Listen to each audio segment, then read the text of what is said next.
1913 के गदर आंदोलन और 1914 की गोमागाटा मारू घटना ने पंजाब के लोगों में क्रांति की लहर शुरू कर दी थी। प्रथम विश्व युद्ध के दौरान ब्रिटिश सेना में 1,95,000 भारतीय सैनिकों में से 1,10,000 सिर्फ पंजाब से थे। इन सैनिकों के बीच राष्ट्रवाद और देशभक्ति की ज्वाला धधक रही थी, क्योंकि उन्होंने दुनिया देख ली थी और उन्हें समझ में आ गया था कि देश का क्या मतलब है। अंग्रेजों को डर लगने लगा कि अगर इन सैनिकों ने विद्रोह कर दिया तो इन्हें रोकना मुश्किल हो जाएगा। ब्रिटिश सरकार के पास विरोध को रोकने के लिए कोई सख्त कानून नहीं था। पंजाब में बदलते माहौल को भांपते हुए अंग्रेजों ने एक नया कानून बनाने पर विचार किया। यह नया कानून रॉलेट एक्ट के रूप में सामने आना था। जब ब्रिटिश सरकार ने इस पर चर्चा करनी शुरू की तो विरोध भी शुरू हो गया और पत्र पत्रिकाओं ने भी इसके विरोध में लिखना शुरू कर दिया। कैसा चीज था जिसमें नो दलील, नो अपील और नो वकील का मैटर था।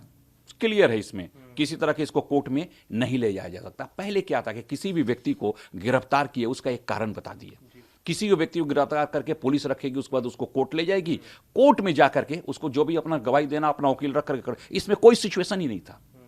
आपने बिना किसी कारण बताए किसी भी व्यक्ति को गिरफ्तार करके किसी जगह पर कितनाओं दिन के लिए रख लिए। और इसमें एक और खास बात थी, उसमें यह थी कि जो व्यक्ति इसको लागू किया, जो व्यक्ति सजा देता था, जो व्यक्ति जज बनता था, मतलब सारे चीज एक ही व्यक्ति के हाथ में देकर के इन्होंने छोड़ दिया कि बस आपको इनको कंट्रोल करना चाहे तो आप जैसे करो। पत्र पत्रिकाओं में अमृत बाजार पत्रिका थी, उसके बाद Independence, Bombay Chronicle, New Herald, the Tribune, Vijay, Inquilab, Siasat, सब ने कुछ न कुछ इसके बारे में निकाला और अंग्रेजों की धज्जी उड़ा दिया इन्होंने। लेकिन अंग्रेज किसी भी रूप में सुनने के लिए तैयार नहीं थे। एक पत्रिका था वक्त, 22 मार्च को एक कार्टून भी निकाला था जिसमें इस रॉलेट एक्ट को काले नाग की तरह दिखाया था और तब से इसको काला नाग भी कहा जाने लगा। एक दूसरा शब्द भी आता है कि यह सांप था और काला नाग था।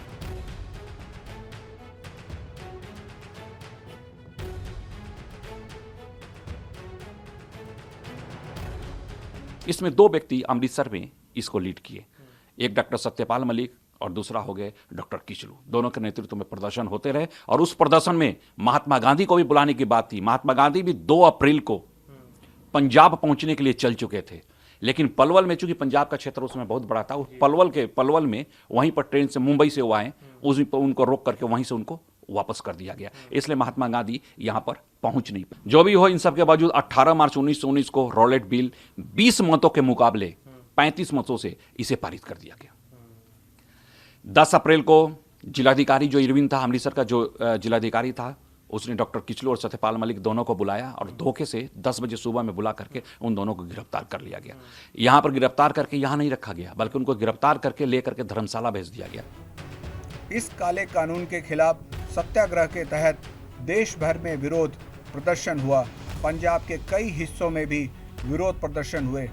अमृतसर में भी इसके खिलाफ प्रदर्शन चल रहे थे। 2 वरिष्ठ नेताओं की गिरफ्तारी के बाद अमृतसर में तनाव और बढ़ गया। तब उसने क्या किया, आर डायर को जलंधर से बुलाया, क्योंकि उसका थोड़ा सा पब्लिक के प्रति एक अजीब व्यू था। उसे यह लगता था कि पब्लिक ऐसा किसी अंग्रेज के विरुद्ध खड़ा होकर के उसके साथ बदतमीजी कर ही नहीं सकती। इसलिए नहीं कर कि ये देश हमारा है, ये हैं कौन, ये तो कुत्ते और कीड़े मकोड़े हैं, ये कर ही नहीं सकते। और इसको लेकर के गुस्सा था, और गुस्सा में आने वाला जो सबसे प्रोमिनेंट होकर बोलने वाला उत्तर क्षेत्र में कोई व्यक्ति था तो ये जनरल डायर था।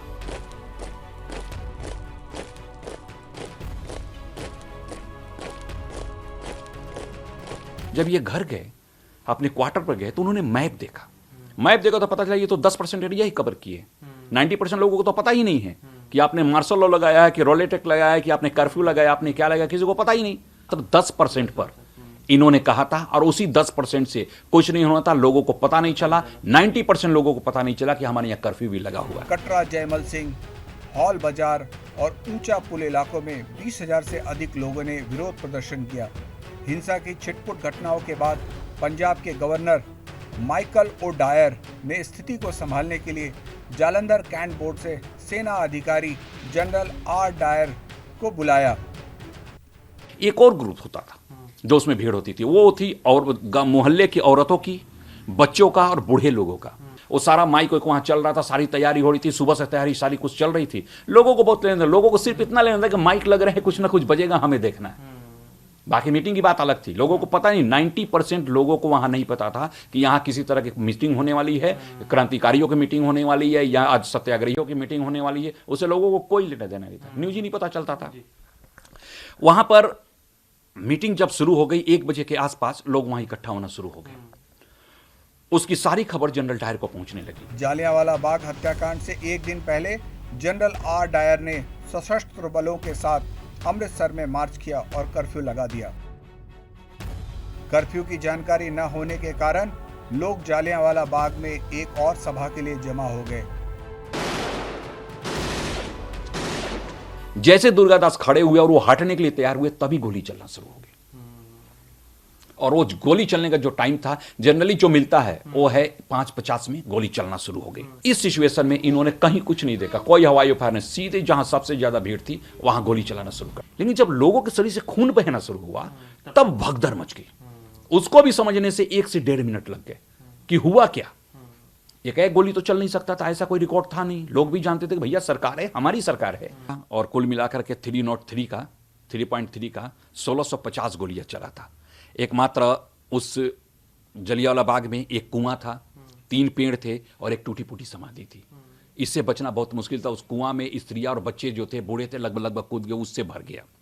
और बाकी और लोग थे जो गोली ये कर रहे थे। सुल्तान सिंह विंड दरवाजा, जो एक तरफ का दरवाजे को कहा जाता है सुल्तान सिंह विंड दरवाजा, उस तरफ से थोड़ा सा दरवाजा टूटा हुआ था। लोग उसी से गिरना शुरू किया। जैसे गिरते थे गोली वहीं चलती थी। तो उधर तरफ लोग नहीं गिरते थे, लाशें गिरती थी। उस तरफ पूरी तरह जाम हो गया। लाश गिरते गिरते गिरते गिरते पूरी तरह से जाम हो गया। वहीं पर एक व्यक्ति जिसका नाम उधम सिंह, सभी लोग जानते हैं। ऐसे बच्चे का, ऐसे बालक को भूला नहीं जा सकता है। उधम सिंह और इनके साथ एक और व्यक्ति, एक और बच्चा था। 2 बच्चे इसी उधर भागना शुरू। ये दोनों भी पेड़ के पीछे छिप करके जैसे तैसे वो अपनी जान इन्होंने बचाया था। ये भी लगभग पूरी तरह से घिर गए थे। गोली कांड के बाद अमृतसर ही नहीं बल्कि पूरे शहर में मरघटा सन्नाटा छा गया।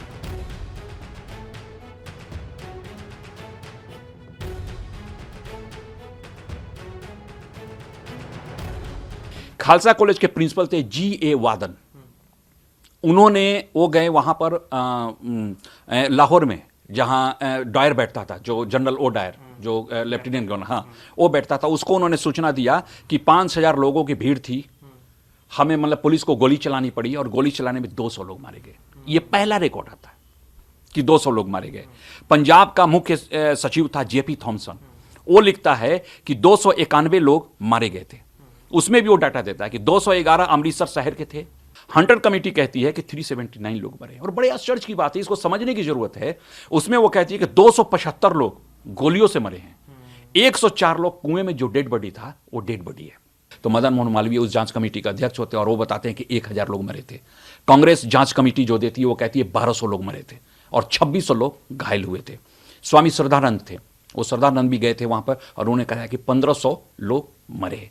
यानी कि कुल मिलाकर के जो डाटा आ रहा है वो 1000 से लेकर के 1500 के बीच में आ रहा है। अंग्रेजों के ही रिकॉर्ड है जो बढ़ते जा रहे हैं, लेकिन 379 कहीं से नहीं बढ़ता। ये सिचुएशन था। तो कुल मिलाकर ये कहा जा सकता है कि कितने लोग मरे थे ये बहुत ज्यादा ये क्लियर नहीं होता, लेकिन इतना तय है कि हजारों की संख्या में लोग मरे हैं, जिसको कुछ भी ये करना मुश्किल हो जाता है।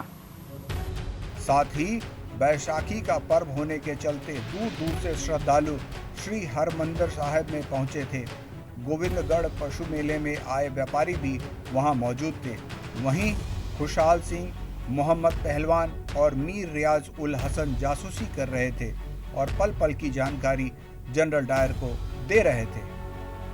जालियांवाला बाग में शाम 4 बजे से 4:30 बजे के बीच बैठक होनी थी, लेकिन भारी भीड़ को देखते हुए दोपहर 3 बजे ही सभा शुरू हो गई।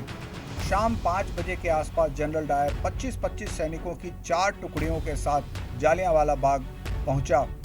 गोरखा रेजिमेंट और अफगान रेजिमेंट के 50 सैनिकों के साथ जनरल डायर बाग में घुसा और तुरंत गोली चलाने का आदेश दे दिया। फायरिंग में घायल हुए लोगों को पानी की एक बूंद भी नसीब नहीं हुई। अगर समय पर केवल पानी या चिकित्सा सहायता मिलती तो कई लोगों की जान बचाई जा सकती थी।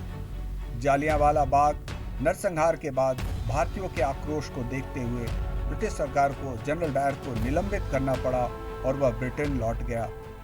शहीद उधम सिंह ने 13 मार्च 1940 को लंदन में माइकल ओ डायर की गोली मारकर हत्या कर दी और जालियांवाला बाग नरसंहार का बदला लिया। भारत सरकार ने 1961 में जालियांवाला बाग नरसंहार में मारे गए लोगों को श्रद्धांजलि देने के लिए वहां एक स्मारक का निर्माण करवाया। तत्कालीन राष्ट्रपति डॉक्टर राजेंद्र प्रसाद ने इस स्मारक का उद्घाटन किया था। ETV Bharat report.